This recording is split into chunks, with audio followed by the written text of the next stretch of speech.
So yesterday this made the rounds, and I want to talk about it a little bit because I don't know, I was going to get into it on social media, but then I'm just like, I don't know, that probably didn't convince anyone. So there was a bunch of folks pushing around this deal. Oklahoma City police, they were up near Heritage Hall, and they got somebody recorded them with a black man face down on the ground, obviously not doing anything, and a cop standing over him with his gun pointed at his back. So on its face, looks pretty terrible.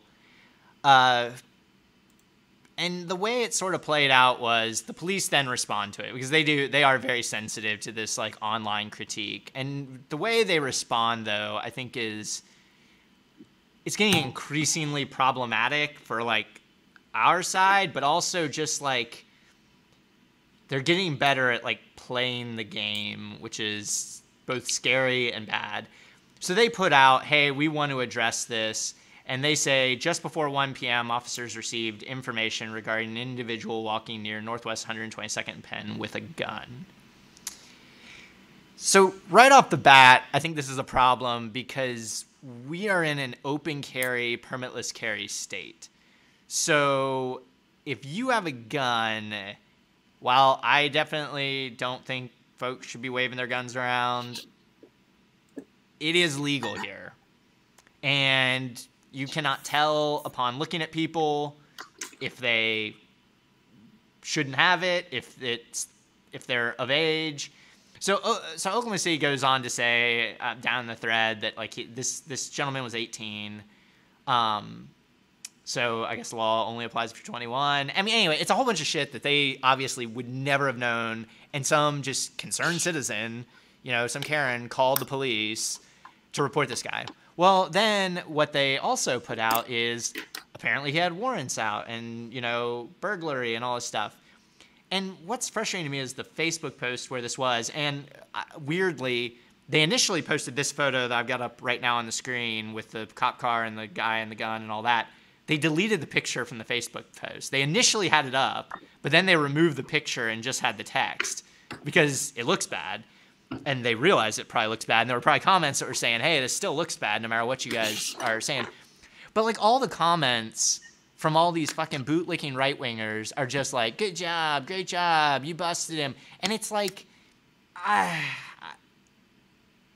don't know where to go with this because obviously it was probably an illegal stop. I mean, you just can't in search and all that.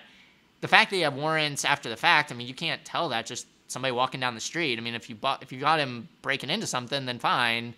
But,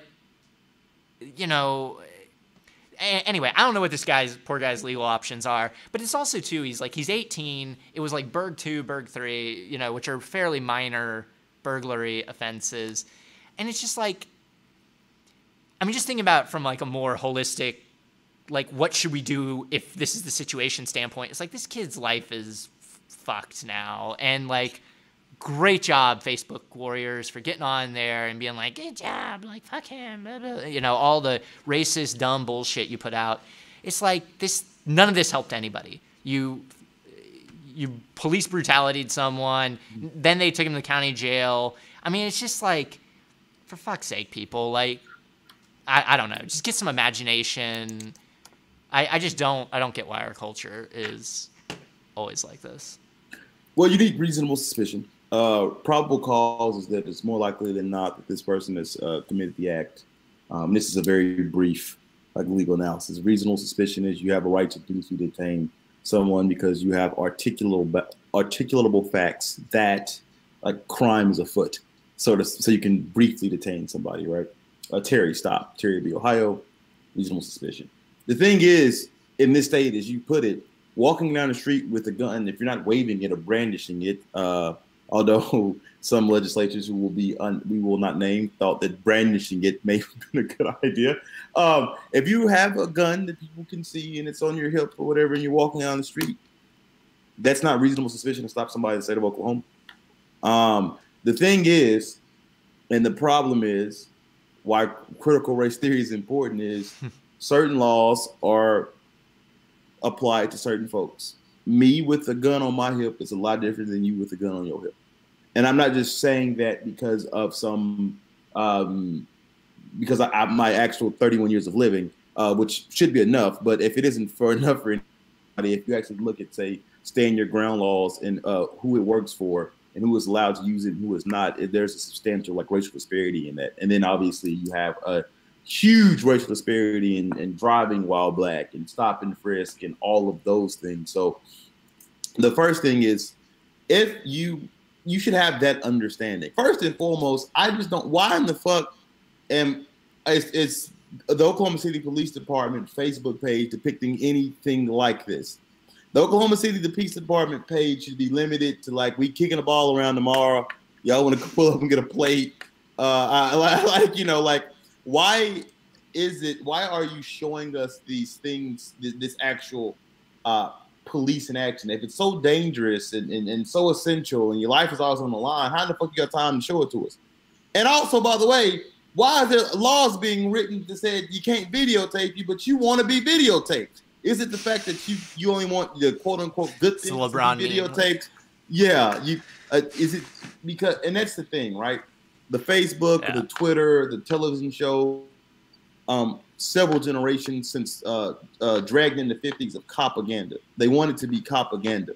They want the great job officers, this, that, and the third. And they want that validation so bad that no one stops and thinks that some of this shit is just blatantly unconstitutional, right? And you just shouldn't be fucking. And I'm making no assertion, having not known the facts, that what they did was unconstitutional. Sure. I am making the assertion that there is no need to engage in propaganda because you run the risk of just shoddy police work. And for basically, it's law enforcement clout chasing. Like, that's what we saw. We saw law enforcement clout chasing. And that is not the job of law enforcement. So in terms of like the broader thing, it's the media spin machine, the propaganda they're trying to engage in, and that leads to bad outcomes for everyone involved, right? People are less likely to intellectually engage with the role of policing if policing is needed in our society. Police are likely to clout chase and engage in reckless activities. Obviously, the most important thing, individuals are harmed due to those reckless acts.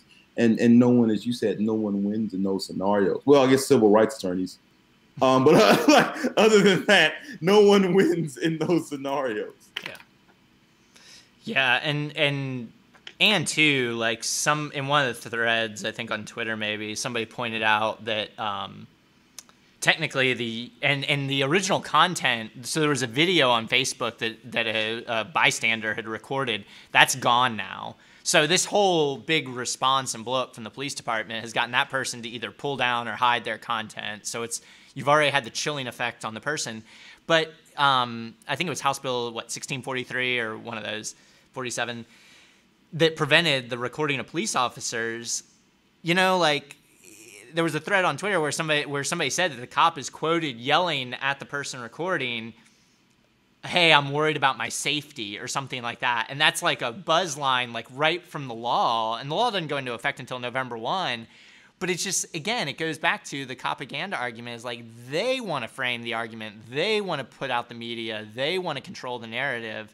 Heaven forbid a bystander in a public right of way, which again, like, this law will probably get overturned, as somebody else pointed out on Twitter. But it is going to have that chilling effect because the cop, after November 1st, could say like, well, I fear that you're putting out. They're going to yell it every personal... time. They're going to be trained to, when someone is taping you or filming you, always yell, "Hey, I'm worried about my safety," whether or not you are. They're going to be trained because that's just covering your ass, right? And in case you are doing some unconstitutional, illegal shit, this won't go viral. Yep. Right? So, like, yeah, like, they're just going to always yell that to cover their ass. And, that 18-year-old, I mean, he had no chance. Like, he probably didn't know that he could say, like, "Hey, I'm just walking down the street, like, what are you stopping me for?" Like, I mean, like, there's all the things you're supposed to do if the cops show up.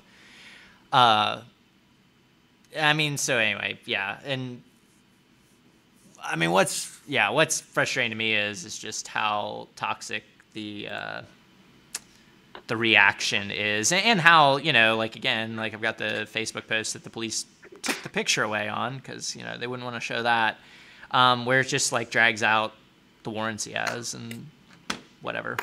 So it's just the demonization element of it, right? Yeah. And people don't. That again gets people to not think critically. Fall like for if it it wasn't time. for that video of George Floyd, then Yep. Minneapolis police would have went with the original police report, and then they would have went on a smear campaign of George Floyd, and people who don't think critically, like, oh great, he's been to prison, so he deserves to die. Like, no, that's not how that works. Yeah. Oh, he has some warrants. So someone who has warrants, and by the way, warrants are issued accidentally every fucking day. In this state, this county, this country, you may have one. Like, what the fuck? I paid that. That's the state of record keeping in America.